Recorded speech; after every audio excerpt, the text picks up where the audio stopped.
it's a great transition. We've had two terrific keynotes this morning. Now we're going to shift gears and go to a panel format. And there are four eminent panelists. I think we're going to be discussing the future of India, and we could have four better people than these folks with me on stage. So first of all, to my immediate left is my good friend, Arun, Ambassador Arun Singh. Arun was a senior diplomat, and I think he's one of the top diplomats India has ever produced. He was in Washington as DCM. He then went to France as the ambassador, Indian ambassador to France, and he's now back as our new ambassador to the United States. So please welcome Ambassador Arun Singh. And next to him is another Arun, Assistant Secretary Arun Kumar of the Commerce Department. Arun is no stranger to the Valley. He's been here many, many years with KPMG, and prior to that with the Tatas. And Arun is now the Assistant Secretary of Commerce and one of the leading proponents within the administration for the U.S. India partnership. Arun, welcome. Next to him is Neera Tanden. Neera is the president of the Center for American Progress, a leading think tank in Washington, D.C. She's been in two administrations, both Bill Clinton's administration and President Obama's administration. She's also been on several political campaigns, including one by Hillary Clinton and President Obama as well. And she's one of the leading lights in the Indian community in Washington, D.C. Welcome, Neera. And last but not least, old friend Pramath Sinha with McKinsey in India for many years. And he's a quiet force behind the Indian School of Business. He was the founding dean there when it got started. And now one of the folks behind the first big liberal arts university in India, Ashoka University. Welcome, Pramath. So there's five of us here on stage, and this is a quiz. And I think out of the five, two people might have taken the IIT exams, and one actually accepted the student, becoming a student at IIT. I won't tell you who that is. The rest of the people here are not IIT folks at all. In fact, the woman wrote me this morning, says, what is your IIT batch and affiliation? I said, the only time I've been to IIT in Chennai is when my friends called me to the OAT on Saturday nights for a meal, right, and a movie. So that's my affiliation with IIT, but it's great to have at least one IIT person here on stage. But to set the backdrop for the Future of India panel, just a quick macro level perspective. So India has many challenges, they're well documented. India has 500 million people, young people coming to the workforce. They need skills, they need jobs. That's one of the challenges India faces. The second thing is the bottom of the pyramid issues. You know, our old friend Pramath well articulated that, but there are several hundred million people in India who need the basic living essentials: food, water, clothing, shelter, hygiene, and so forth.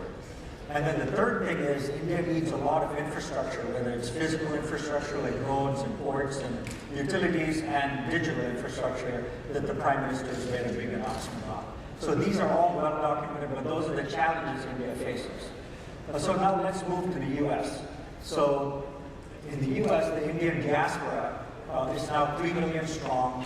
We're 1% of the population, the highest earning demographic, over $100,000 a month. That's very low for this audience. This audience is more like $1 million a month and above, or $1 million a year and above. But it's a very high earning demographic. So we've got this tremendous group of people, like all of you here in the audience, part of the Indian diaspora here. At the same time, President Obama and Prime Minister Modi did off a year ago when they met. There's a tremendous amount of goodwill and camaraderie between the two leaders, and so the expectations are that the India-US or U.S.-India partnership will be the defining partnership of the 21st century. So this is all the kind of backdrop leading to this panel that's going to talk about the future of India. So to kick this off, I'd like Ambassador Arun Singh to make some opening remarks. Thank you. Thanks a lot. I think when you are counting people in the category of being at an IIT or not being at an IIT, I don't know where you put me in that. But in the interest of full disclosure, since I'm before a very distinguished group of people who were at the IIT at some stage and have really brought a very important branding to that in the US, and you made a very important contribution in the US and in India, that I did appear for the IIT exam. I got through, and then I made one of those mistakes that John Chambers spoke about. I didn't take the admission. Then, of course, I pursued a different career. But I'm delighted to be here with all you. This is my first visit to the West Coast after taking over my new assignment as ambassador a couple of months ago.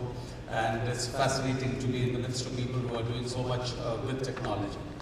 But looking at the issues that you've raised, over the past 1 year, you all have seen that there is a new energy and enthusiasm coming out of India. There is a vision that the Prime Minister has set for Make in India, for expansion of the digital economy in India, for expansion of infrastructure in India, for doing smart cities. And all that is very important because one of the challenges we faced was that unlike most developing countries, we went from agriculture to services, skipping manufacturing. And while services do a lot in terms of value addition, their impact on employment generation is not quite the same as manufacturing. And therefore, as we look ahead, as we look at creating more and more jobs in India, manufacturing and expansion of manufacturing would have to be a critical area that we need to achieve. But as we do that, infrastructure would be important. Also, we need to sustain 8 to 10% rate of growth in India for several decades to come. Because there are still large number of people in India, about 200 million or so, let's say, who are below the poverty line. 400 million people in India still do not have access to commercial energy, despite all the progress that we have made, which is well recognized. So we need to have 8 to 10% rate of growth and based on inclusive growth. But in today's context, it is important that we try and achieve this 8 to 10% rate of growth on the basis of renewable energy. Because there is concern related to environment, there is concern related to climate change. We have not contributed to global warming because our per capita emissions, even today, are less than 2 tons per capita compared to 14 to 15 tons in the US, 8 tons plus in China. So we have not, India has not contributed to global warming, but we face the consequences. And therefore, going ahead, certainly we would like to do a lot on the basis of renewable energy. And I think we need to see in this framework what is the role that the India-US partnership can play. There is a clear signal from the US that they see India as a strategic partner. There's tremendous convergence in security and strategic terms in the broad parameters. US leaders have articulated that they believe that the rise of India is in US interest. And therefore it is very important that going ahead, we encourage, enable the US to partner with us in our interest. And I think therefore in renewable energy, in infrastructure, in manufacturing, there will be huge US partnership. And all of you who are present here, who have made an important contribution here, you have built capacities here, you will also be in a position not only to contribute to the processes in India, but perhaps also enable US entities to have a more complex, more layered understanding of what India is all about and facilitate that partnership on that basis. Thanks, Arun. And now we have Arun Kumar kind of add the US perspective, if you will. Thank you, Kumar. I would like to share some thoughts from a US perspective on the relationship. But first of all, it's a delight to be here. It's a delight to be among so many friends and people who have actually contributed significantly to the US-India relationship. I see Kumar right here in front, and for many years, well over a decade, he's been a factor, as have many others. So this is a place where there has been an active engagement in the relationship in very meaningful ways. In many ways, I thought the first 2 talks today talk about the future of India. John Chambers on the opportunities that technology provides, and Sal Khan on looking at education in a totally new way. Those are also examples of the convergence of what Silicon Valley thinking can bring to India's future. And the IIT Arun is here, clearly, you've helped to write the story of Silicon Valley, and as you go forward, you as engaged Indian diaspora, I'm sure will play a leadership role in writing the future of the US-India commercial relationship. I almost think that Silicon Valley, right here, can be the epicenter of the growth of the US-India commercial relationship, because there's so much synergy between what India needs and what people here can provide. As Arun Singh said, the US welcomes the rise of India. MR talked about how President Obama had described the relationship as the defining partnership of the 21st century. And this was what he said on his first visit to India. On the second visit to India, he said, well, this should be one of the best partnerships. So that is the spirit of the relationship at the highest levels between the two governments. The United States sees itself as an important stakeholder in India's growth, and I will explain a little bit why that's the case. So first, as Arun Singh talked about, the growth path India is on. It's great to see India back on the growth path. IMF estimates say the growth path is going to be 7.5%, which is certainly ticked up from the previous year, and we'd like to see that keep growing. Why does this matter? Because in many ways, our goals for the future mirror each other's. The United States and India's goals mirror each other's. Growth in India is good for the US, because then the US can export more, invest more, get more investment. And growth and stability in the US economy is really important for India, because India can export more, receive more investments. And exports, trade, and investments create jobs in both places. And nothing is more important for the well-being of our peoples than jobs. So, just from sheer economics says that India is invested, the US is invested in India's growth, and vice versa. More recently, we've been hearing more and more that India's leaders see the US as an essential partner in India's transformation.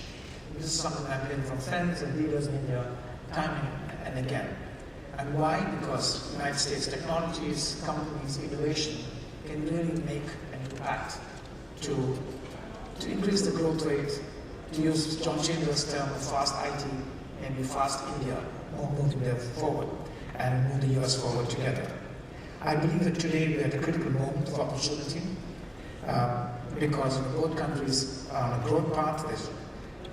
India has embarked on a number of robust economic policies, and there's newfound motivation starting from the top for the two countries to engage together.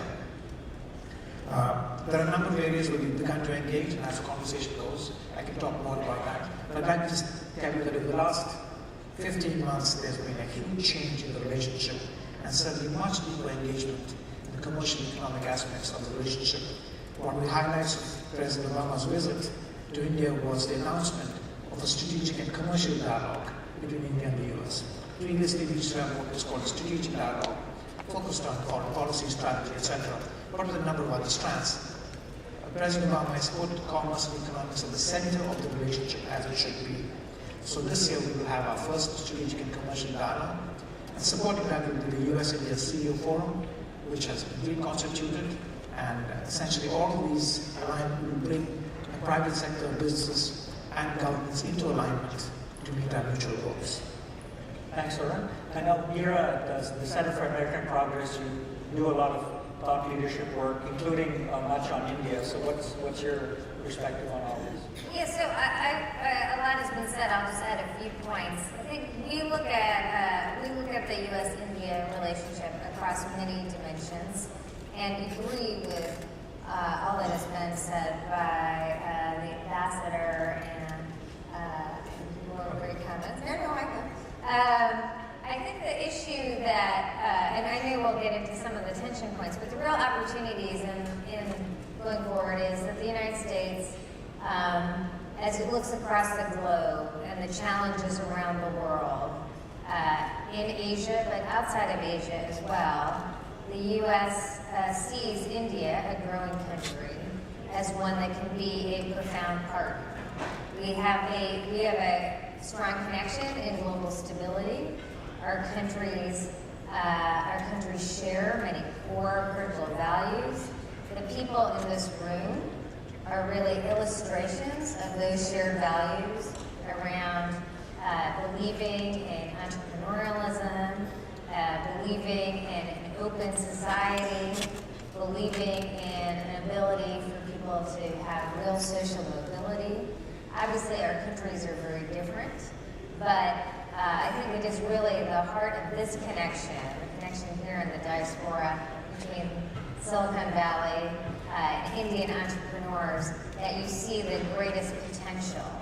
And I think the real opportunity for both countries is to ensure, but particularly with India, is to ensure the kind of entrepreneurialism that we've seen in communities led by IIT leaders throughout India spreads throughout India. We have a real challenge of economic growth in India. That's an opportunity in so many ways. The ability of India to grow its middle class is an opportunity for American investment, obviously, but a critical issue for stability in the region. And I think the big opportunity over the next decade is reinforcing those partnerships to ensure that what we hope will be a burgeoning middle class in India is a force of stability and also a demonstration, a real role model to the rest of the world of what a growing country can do, what a country which has democracy and has moved from poverty to economic growth, robust economic growth that reaches throughout its country, throughout its society. That will be a fundamental example for the world as we see crises from continent to continent. So I'm very excited about the future of this relationship, but even more excited about what India will teach the world as it grows in the 21st century. Thanks, Neera. Pramath. Thanks, Emma. I'd like to make 3 quick points, and happy to take it from there in terms of Q&A and questions. Since the topic is the future of India, I have to say that I'm a big believer in the future of India. And I say that up front because I'm possibly going to sound a note of caution at the end of what I have to say. I moved back to India after spending nearly 12 years here studying, and I took a big risk to go back at a time when people were not exactly very positive about the country. I see huge potential. I think one great example of what India can do is what it has done with its telecom infrastructure. Today, John Chambers and Saleh Khan both talked about the huge potential on the digital mobility and on the whole online side.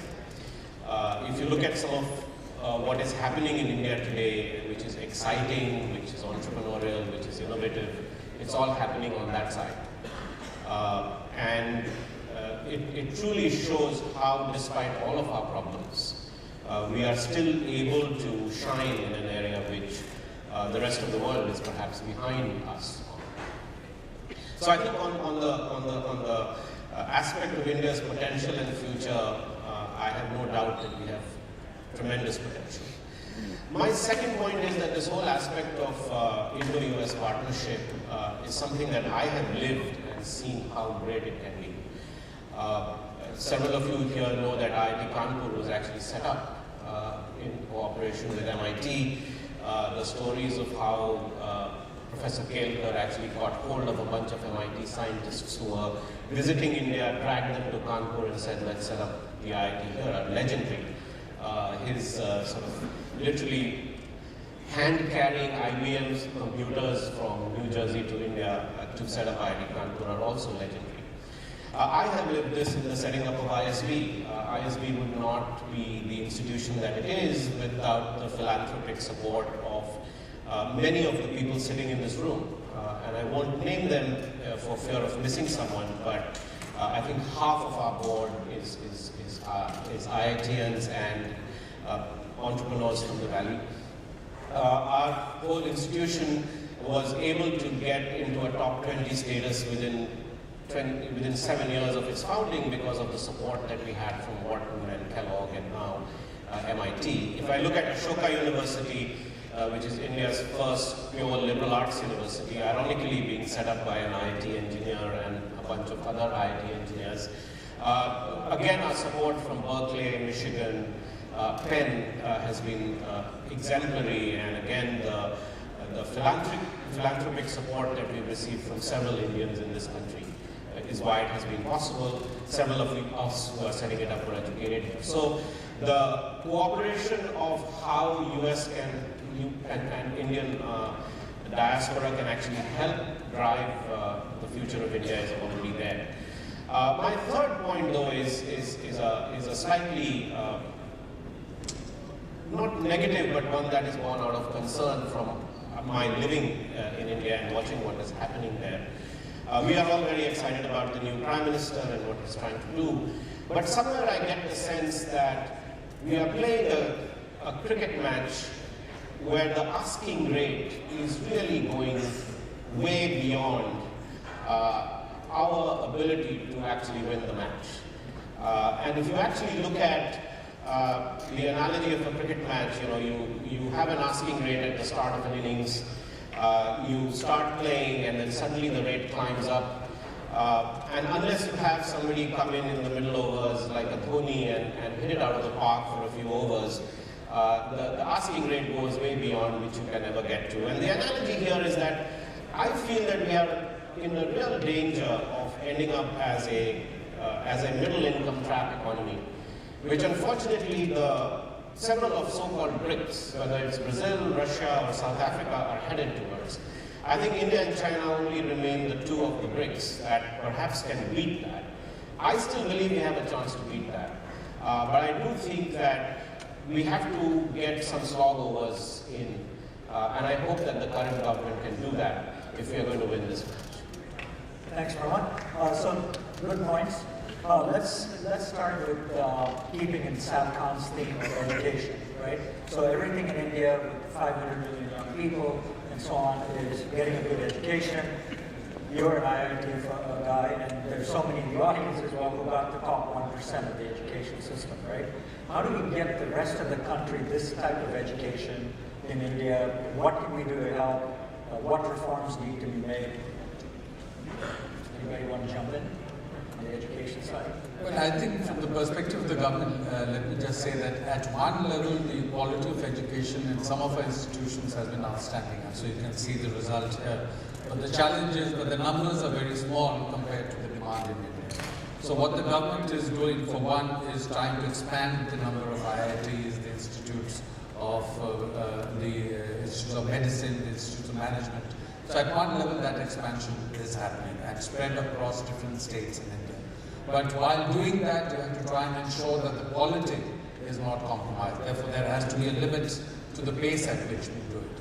But then beyond that, you have to build a large number of other universities, colleges, facilities. We have to see how online education can disrupt the process. I think one of the things we have to do in India, not just follow the traditional path, and to see how new technology can disrupt processes and enable us to achieve the target in a different way.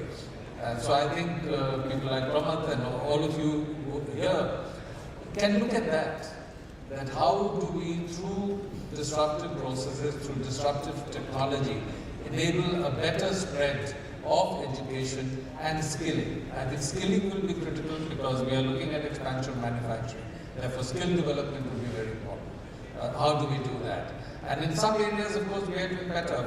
All of you hear about this controversy about H-1B and L visas, etc. But the Indian companies tell us that they are bringing people here with skills that are not available in the United States. So something we are doing right. Of course, we need to do it at a far bigger scale. Yes. Neera? Did you want to ask? Yeah. So I agree with everything the ambassador has said. I do think the big kind of global challenge going forward is how to get more educational attainment for not in just in higher education, but in the entire education system. And truthfully, the mechanism that has worked for that in other countries over a long period of time, whether it's the U.S. or other countries in Asia, is substantial public investment in institutions that people can believe in, and that is a big challenge. And I really applaud the Prime Minister's focus on education of girls, etc. I think that is a key component. But at the end of the day, it is just a lot of hard work to create public and additional private education in the K-12 system, in elementary schools, where people have real faith that they're learning and learning well. And that is essentially, if you look at economic growth in countries over a long period of time, that is the driver to create a broader-based economic growth system than particularly just services or particular services. So I think that is one of the 21st century challenges. We can absolutely be helpful in issues like education. I mean, in issues like technology, there are ways to leapfrog what others have done. But a lot of it is just governments, state and local governments helping create that kind of infrastructure. Arun, I have also one point before you start is there's also this, Ambassador Singh brought up the fact of skilling. So community college systems in the U.S. have been good, so maybe you can... Yeah, that's exactly the point I wanted to make, is that there clearly is a big demand in India for high quality skilling. In the United States, the community college system has done a tremendous job of providing vocational skills, but also providing a path to go to university for those who decide after a couple of years. That's what they want to do. There are many who don't, but who can then have a very productive life with the skills they get in a community college. So the thing here is, how do we crack the code here? Many community colleges here, by mandate, they work in the region. So Cancer College will work in the Cupertino region, and Foothill College will work in Los Angeles region. So we really, and this is one of the things I've been talking with people about is, can we find some of those, or can we change the mandate so that they can say, look, why don't we run a campus somewhere else? And can we have a vision that all the 600 districts in India each have a community college that can provide the kind of high quality vocational skills that our community colleges provide here? And is there a way in which there can be a win-win? Can there be an economic model whereby community college here says, this is going to be good for us, for our community here, and for the community there? So I think this could be one of the really interesting areas that we need to push forward on. I know working together, the two governments have made some progress, but there's a lot more that can be done. Kumar, on this subject I can go on and on, but I have to say that on this one, I think we are way behind. And this is a good example of what I was saying earlier, that we need to get ahead of the problem. See, one of the things we have to realize that the challenge we face in India is something that we as a humanity have never faced. So what is happening is that the numbers are just overwhelming. Just in higher education, you're going to have to provide capacity for 25 million more Indians in the next 5 to 10 years, depending on where you place the peg of how quickly you can get them in. Now that's larger than the entire system today in the US, Japan, and India. And you have to do this in 5 to 10 years. If you just apply current student-teacher ratios, you need 1 million teachers, professors, to teach in colleges. I think these need systemic, innovative solutions that the current solutions will just not work. And I don't think that there is a realization that you have to attempt to do that in a material way. It was interesting when Sal was playing all these videos. What was playing in my mind was 5 days ago, mother calling me on the phone and saying, I'll sell you my soul if you admit my daughter into Ashoka. And I was really saddened by that. That as a country today, this is a 90% grader in class 12. And her mom is calling me saying she will sell her soul to a person she has never met, if we could admit it. I think that's the scale of the problem that we are facing. And I think the only way to do that is, today in India what has happened is, most of the education is actually being provided by the private sector, which is very different from anywhere in the world. 40% of our schools are owned by the private sector. Most countries it is single-digit percentage. 70% of our higher education is owned by the private sector.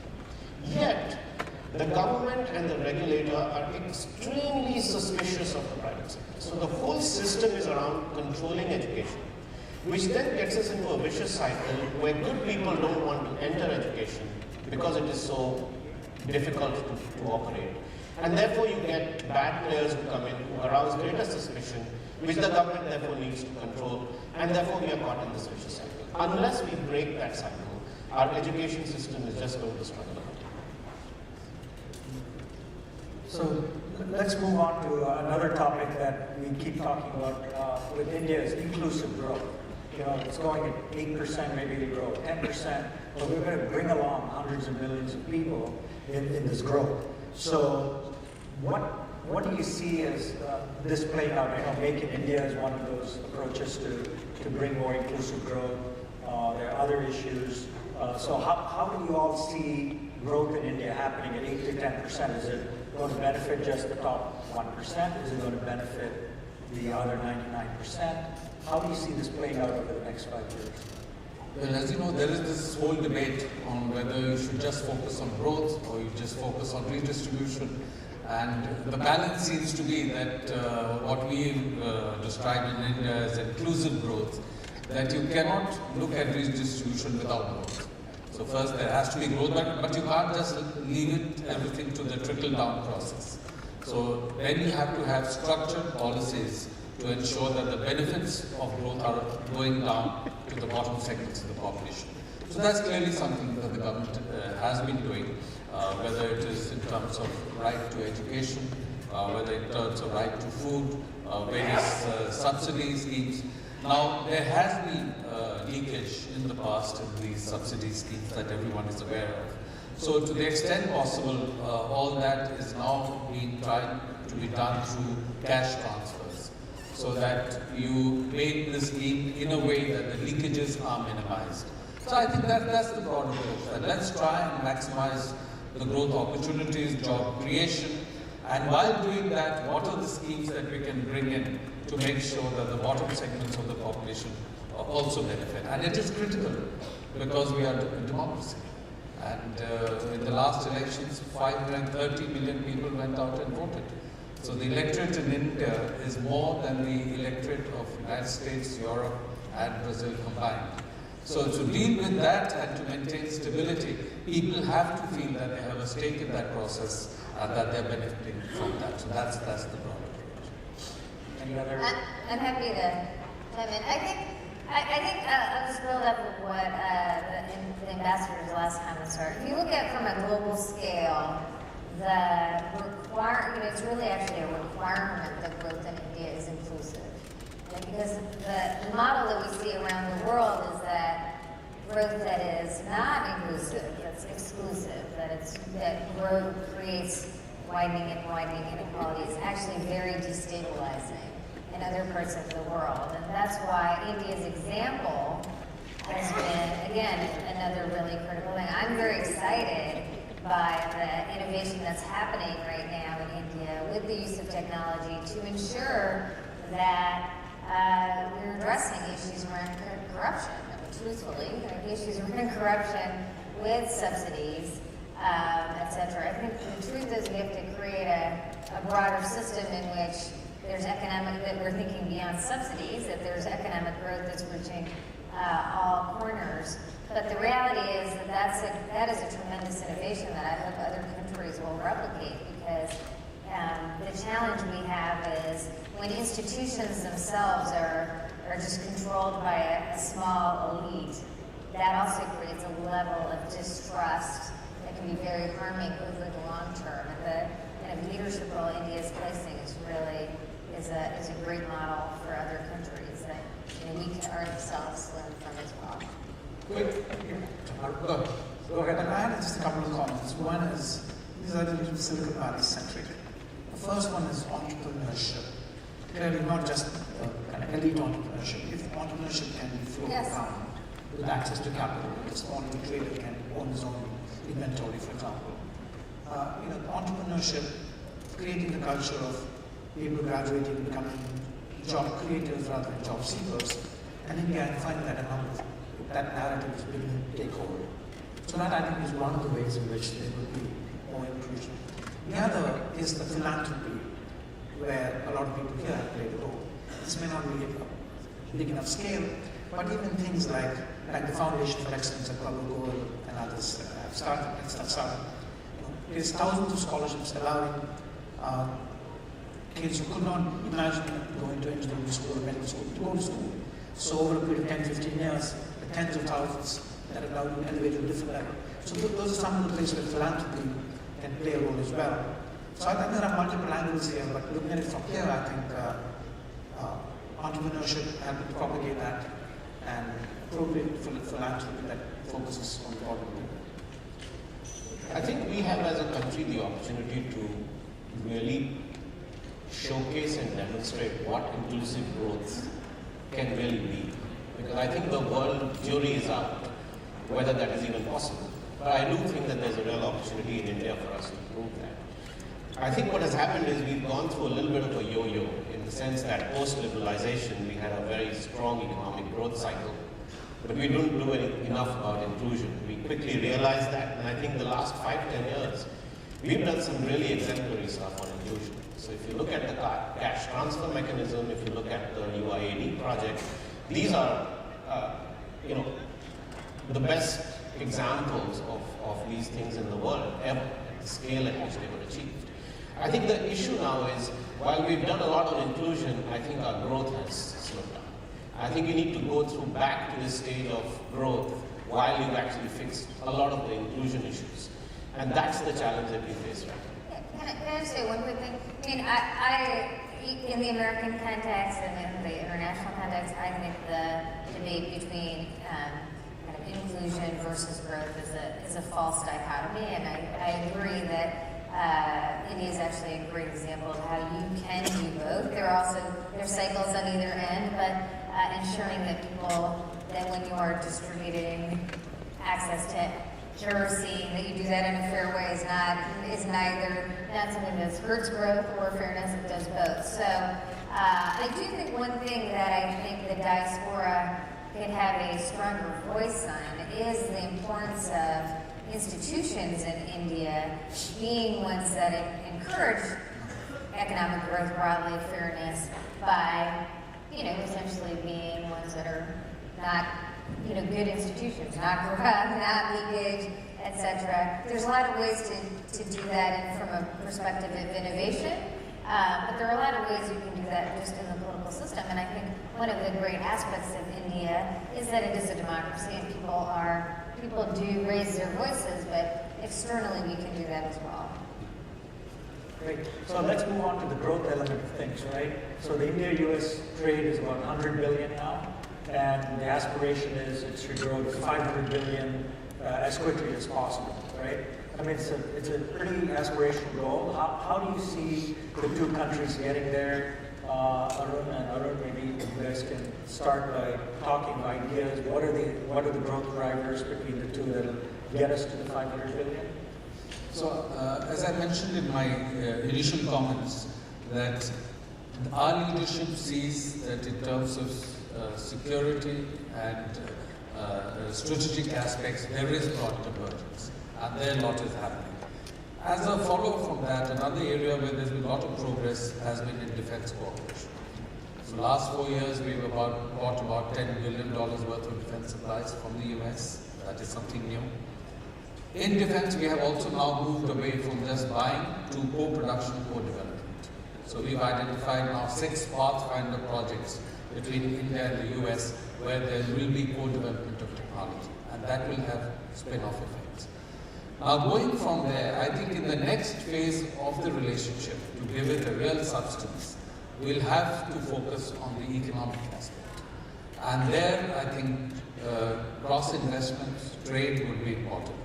In terms of investments, you would have seen that Indian companies are now investing in the US. So last 4 or 5 years, we're looking at $15 billion worth of investment by Indian companies, about 100,000 jobs directly created in direct job creation.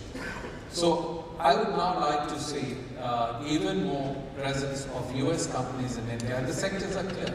It would be in manufacturing, it would be in infrastructure, renewable energy. At the moment in solar, we are 4 to 5 gigawatt.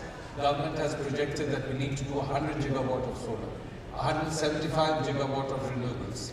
What can we do in the renewable sector in terms of technology and financial partnerships between Indian and US companies? That will bring about a wholly new set of figures in terms of investments and trade. So I think if we look at these areas and encourage the private sector on both sides to look at innovative partnerships, we will be in a position to take the trade figures from about $100 billion today to $500 billion in a short time period, and we need to do that. Yeah, I would build on those comments. I would say, first, the US industry can address India's critical needs in a transformational way. So, as Singh talked about, clean energy, clearly very important area. Power in general, very important area. Infrastructure, another important area. And these are areas where the two governments will actually work very closely together to try to make this happen. So that is one big area. The second, I think we also have a large number of small and medium enterprises in both countries.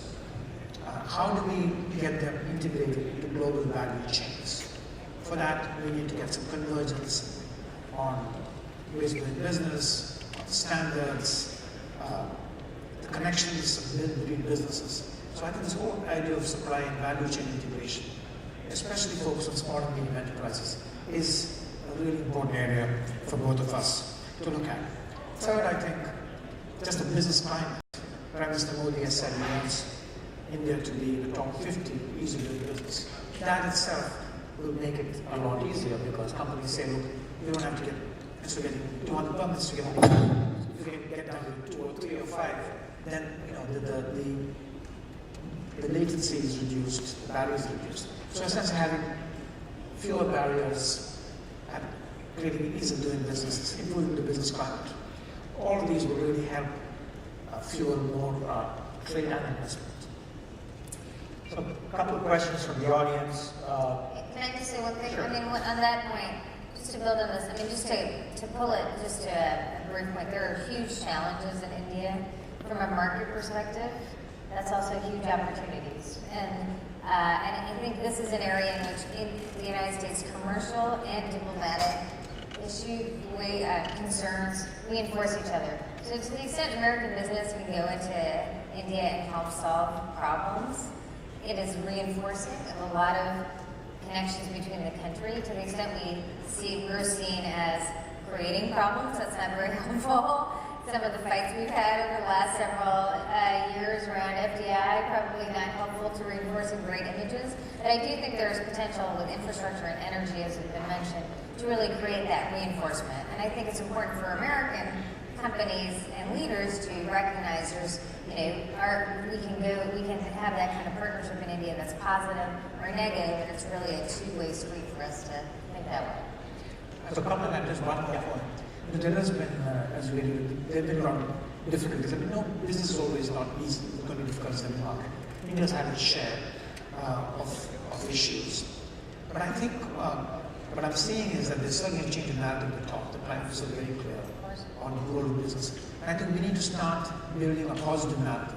So where there are successes, where US companies are succeeding in the solar power market in India, let's get that to be better known so that the atmosphere is beginning to change in a positive way. Absolutely. So a couple of questions from you in the audience. It all revolves around what IITs can do for India. So one is around how can they contribute to making the Make in India program specifically is one question. And the second one is what else can they be doing as IIT for alumni in India? So I would say three things.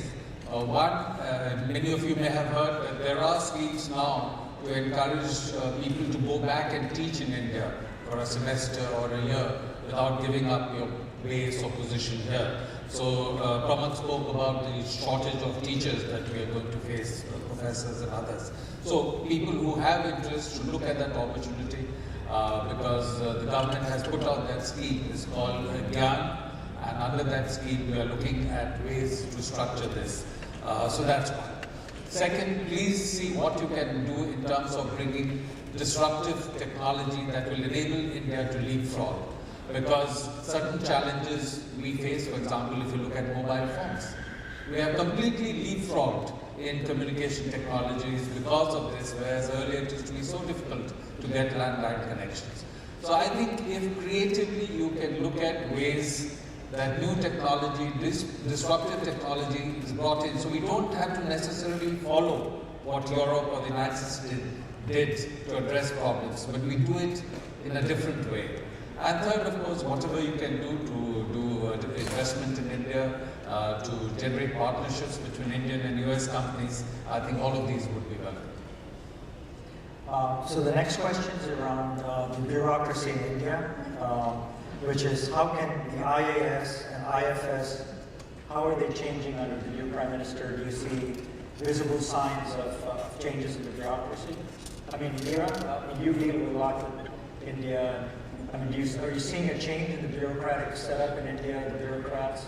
Yeah, I think the big question is you do see at the national level, I mean, you see with the Prime Minister and in Delhi, the big challenge, and I think people in this room know better than us, the big question, you see a lot of energy and excitement, the big question is really with the states and where the friction costs are in the rest of India, essentially. And obviously there can be more all the time, but I think from a business perspective, the anxiety that remains is not really dealing with the Prime Minister, who had a fantastic trip and who really reached out to the American business community and was very encouraging and has taken real steps. I think the issue is how do businesses deal with the kind of myriad of bureaucracies outside of the Prime Minister's direct hands. And I think people here will have a good sense of how much he's been able to transform. These things do take a long time. I mean, I don't think you can just say it takes 3 months. He's showing great leadership. But I think truthfully, there's a lot of anxiety about the level of, truthfully in some areas, the level of corruption that needs to be addressed. I think, Kumar, this whole bureaucracy thing is a little bit of a red herring. And I say this only because I run a business. I have been involved in setting up 2 institutions. I think all bureaucracies everywhere are maligned for the 50% of people who don't do their work or are corrupt. But there's always people who will help you. And I think we, through the work I do with the Albright Stonebridge Group, we help multinationals who do work in India, and we encourage them to directly go and talk to people in the government. I was just at a meeting with a bunch of German companies, and I was shocked to find that of the 20 people around the table, none of them actually interact directly with the government. They all use middlemen to actually have interactions with the government, and then they go away feeling like they can't really do business in India. I think it's very important, and things have changed over the years, to go directly to the bureaucracy. You will find people who are helpful. You will equally find people who are blockers, and I think that happens in every democracy. So I think it's important to get beyond that.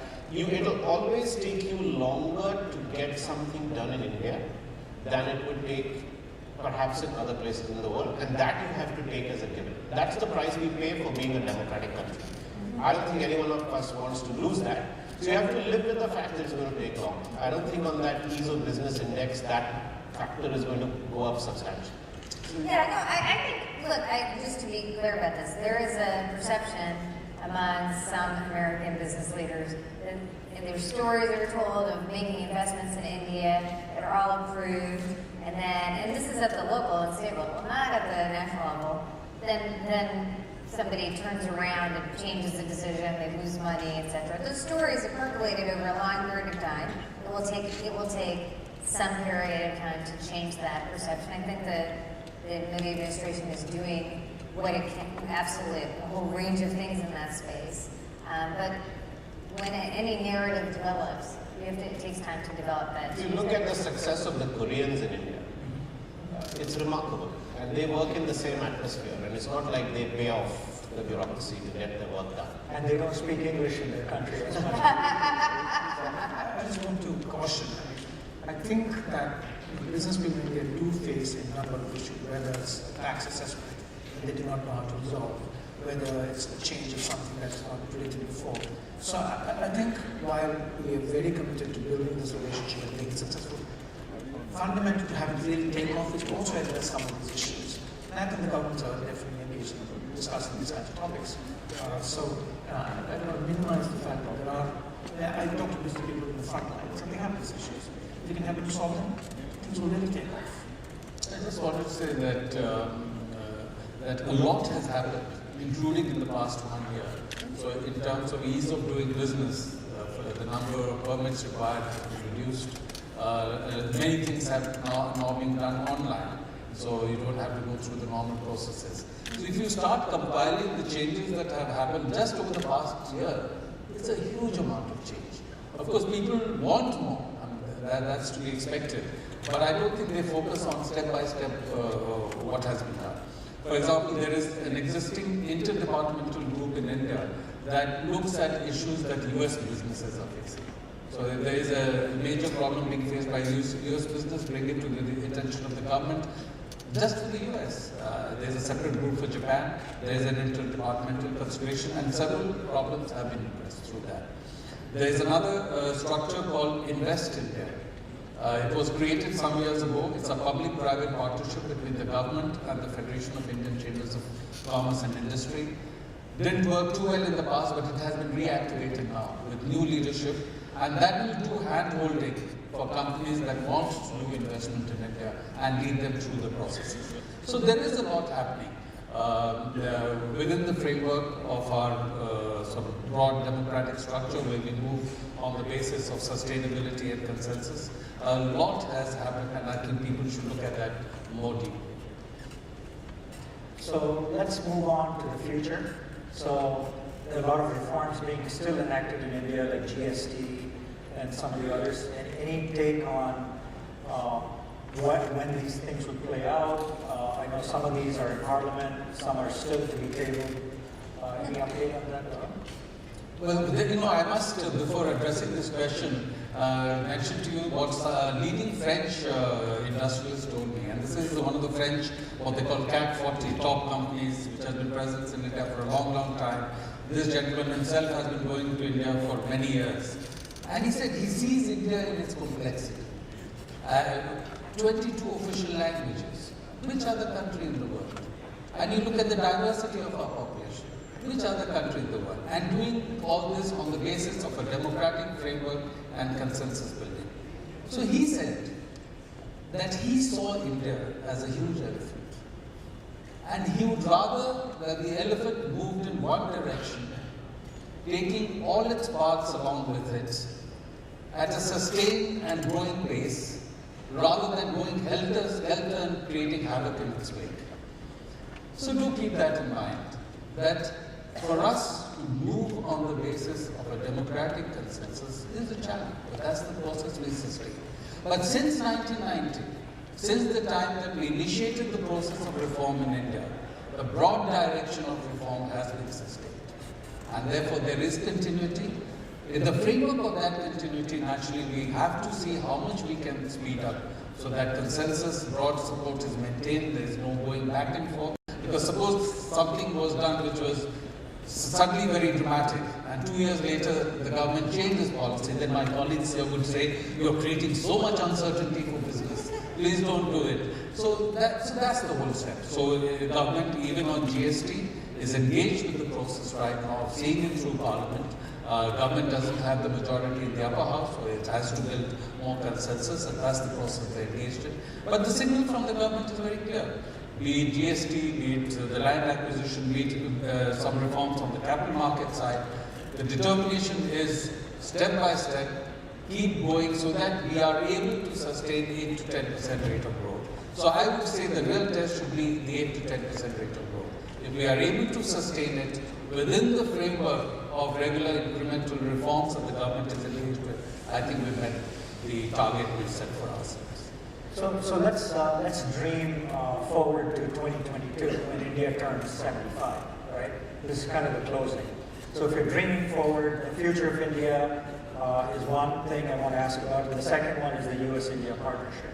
So it's 2022. What do all of you feel would be the success of both India and the future of India as well as the U.S. India partnership? What are a couple of things you have in mind for that? Who wants to start? You don't have to necessarily go in that order. So I don't know if this is really responsive, but one of the things that I think is really exciting about something in our country, but really, I believe will be truthfully transformational in India is this millennial generation. And I have to say, it is transforming the country. It's fascinating to me. The expectations of young people in India today are so different from the expectations of a decade ago, 2 decades ago, 3 decades ago, that appetite, entrepreneurialism, interest in politics, I think will really change the country in a much faster way in some ways. And I'm very excited to see those changes. Some will probably be disruptive in ways that are hard for us to manage, but overall, I think the potential really is there for India in this generation to really leapfrog over some of these challenges. The ability of young people to try and solve them themselves, I think, will be fascinating, and it's really that kind of entrepreneurialism. We saw people who've been going to IIT and have been leading, that is in all of those young people that I'm particularly excited about. Kumar, I would like to believe that in 7 years from now, we would have actually started to be seen as one of the best places for education in the world. Not just for the top elite, but for everybody else as well. I would also like to believe that the IITs would be the harbingers of that, and that we would like to see that maybe the top 6 or 7 IITs are in the top 100 in the world. Today we struggle to get counted among the top 100 educational institutions. I think we should be there. I think 7 years with the kind of leadership we have at the IITs, and some of them are here, we should aspire to be that. But not just for the IITs, but for the education system as a whole.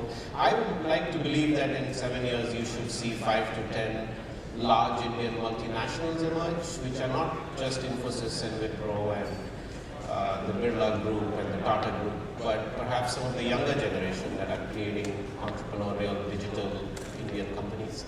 I think those would be more the indicators, but behind that you would see lots of economic growth, employment, and perhaps a better business environment. All right. Yeah, I would like to see greater convergence and growth in a mutual economic partnership. And this would mean, for example, U.S. companies deeply involved in the major challenges in India, whether it's infrastructure, energy. We already have U.S. companies working on the top 10 infrastructure projects in India. A lot more of that would be good. Similarly, we'd like to see U.S. companies investing and growing here. So like, for example, when Mahindra designs a Gen Z scooter here in Palo Alto and builds it in Michigan, that's a great story. So those are stories of innovation that makes Mahindra more competitive globally, and it's mutually beneficial. So I'd just like to see more of each other in both countries, and I totally agree with the ambassador in terms of the key to all of this is India's growth part, and whatever we can do together to support that. And I think all of these efforts will help, because infrastructure drives growth. So the more we can do together, the more we can succeed together. And you have the last word. Well, here I just wanted to say that if you look closely at what the Prime Minister has articulated as the objectives for India, that will enable you to see where we'll be in 2022. So digital India, make in India, clean India, and develop the rural economy. So if we just focus on all these things, actually it will create the India of 2022 that we want. Thank you so much, everyone. It was a terrific panel.